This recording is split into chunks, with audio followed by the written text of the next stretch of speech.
د چې کله د واپسۍ اراده وکړه د عبد علي لم پکيو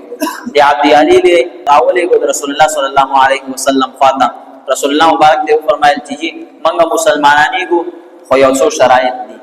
زمونږ یو څو شرایط دي د دې اجازه را ترا کین موږ با ایمان راوړو مسلمانان بشو رسول الله صلی الله علیه وسلم ته فرمای او عبد علي لوایا څه شرایط دي څه خبره ده کم شرایط دي چې تاسو وایي چې موږ هغه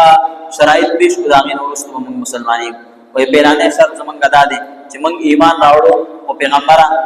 تمنګ ته نامون سماپ کا موږ ایمان راوړو خو مونږ را تمام کا چې بس مونږ نه کو دویم شرط وای دویم شرط هم دا دی چې زمنګ په قبيله کې کم غټ بت دی لات چې لات کوم بت دی وای دا بت باندې ماته دا بت باندې ماته د دې په کم اس کم مونږ ته درې کاله یا درې میاشتې دومره ټیم راکې بس دا په قبيله کې ولاړ دي ته بچو کو دي نه وړي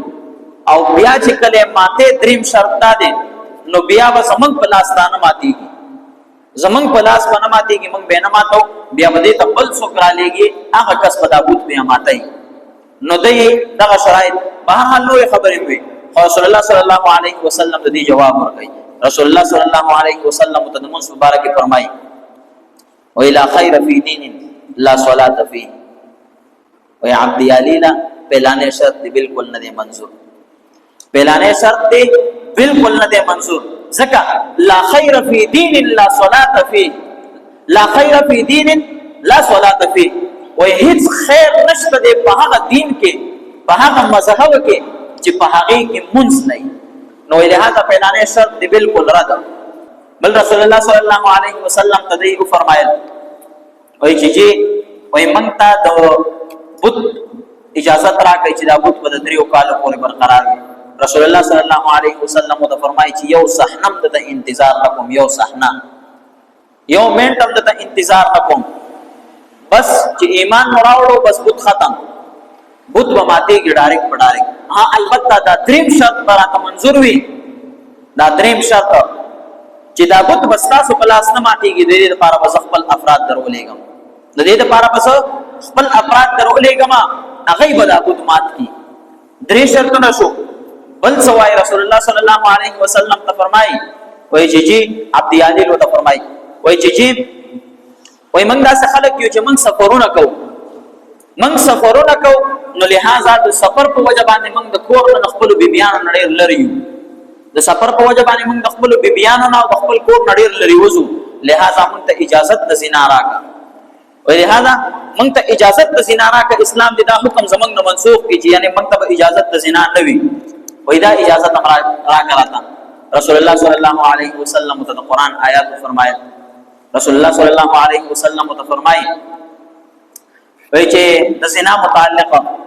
چې انها فاحشه دا زنا یو فاحشه کار دی وساء سبیلا او ډیره بد لار ده رسول الله صلی الله علیه وسلم د قرآن هغه آیات ته پیش کړ چې په دې کې د اسلام هیڅ گنجائش نشته اسلام د دې په اړه کې چاته هیڅ گنجائش نه ورکړي که په هر حالت کې که په سفر کې که په حضر کې که په هر یو ځای کې که په هر حالت کې وي انسان د زنا نه ځان لري ساتي شریعت د دې خبرې اجازه نه ورکړي دین د دې خبرې اجازه نه ورکړي اسلام بیا بل شرط وای چې جی خزا وای زمن خپل انګور وی منګه وکړو مهنت سره وکړو ټول کال هغه ته انتظار وکړو چې انتظار کو بیا د کال په اخره کې چې کله انګور خوشي پاخشي داغې نه مونږ جوس وباسو داغې نه شربت کو هغه شربت را مونږ شراب جوړو او هغه مونږ د خوند او د مزید لپاره او د لذت لپاره سکو لہذا موږ خپل خپل سیس دی اسلام دې موږ ته اجازه راکړي چې مونږ شراب سکو مونږ د اسلام دا منکاینا رسول الله صلی الله علیه وسلم ته د شراب متعلق مو فرمایل انما الخمر والميسر والازلام رجس من عمل الشيطان الله رب العزت په قران کې فرمایي انما الخمر والميسر شراب والميسر جواري رجس من عمل الشيطان دا پلیتی دا او د شیطان د اعمالونه دا پلیتی دا او د شیطان د اعمالونه د دین الله ځان لري کو ساتي د رسول الله صلی الله علیه وسلم تسوای عبد علي وایي ایمن ته د سود اجازه راکړه موږ ډیر وخت په سود کې را روان موږ په سود کې اخته یو ډیر پیسې مو په سودونو باندې کړې دي موږ ته دې اجازه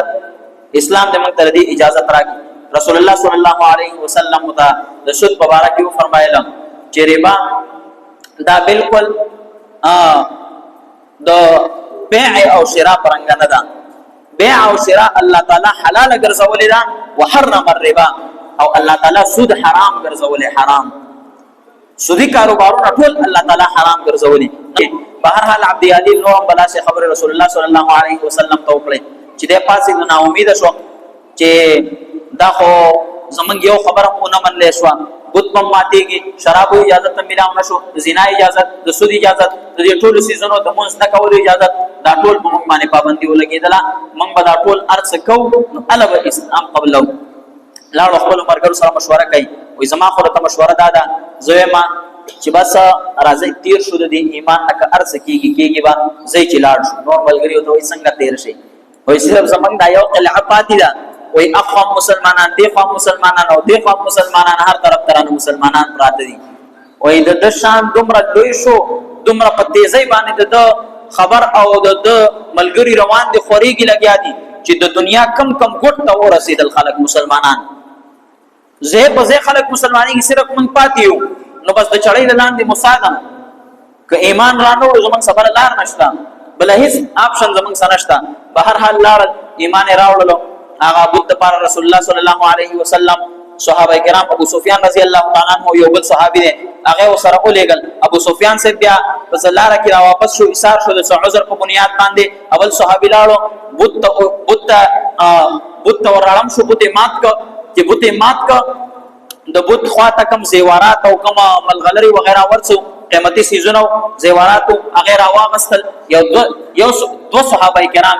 دو صحابه کرام دي هغه تلی رسول الله صلی الله علیه وسلم ته د ایمان راوړل نمخ کی رسول الله مبارک ته فرمایلی ویږي زما عمر بن مسعود رضی الله تعالی عنہ شپږ میاشتې مخکې اتم میاشتې مخکې شهید شوی او د ایمان راوړل نه اتم میاشتې مخکې شهید شوی او زما پلار شهید شوی په هغه باندې قرض پاتې دیږي قرض خلک غواړي ویل هغه زما سره د پدې کې کومک وکړي شي چې ابوت مات چې داغه خاطر زیورات زما په قرض کې دی ادا شي او دا بل صحابي دی او فرمایي وي زما پلار مړ شوی نو وای دا هغه قرض په خلکو په قرضونه پاتې دي وای هغه کې زما سره کومک وکړي رسول الله مبارک ته فرمایي استاد پلار خو کافر مړ شوی مشرک نه قرض خو زنا ادا کوم رسول الله صلی الله علیه وسلم ته صحابي فرمایي وای جی وای پلار خو مشرک مړ شوی دی وای زه مسلمان یم وای زه مسلمان یم قرض او زما په ذمہ اخلاص اول رسول الله مبارک بیا دي صحابي ته حکم وکړو ابو سفیان رضی الله تعالی عنہ چې لاړ شي بوت مات کې نو دای ته به هغه زیورات ورکي د دې قرض مخلاص کې باقی براوړي دلته نو رسول الله صلی الله علیه وسلم د حکم مطابق هغه بوت مات کو او هغه زیورات په قرضونو کې ادا کړي کم پاتې شو غیر راوړل مدینه منوره ته رسول الله مبارک د صحابه کرامو په مینس کې تقسیم کړل په هر حال دا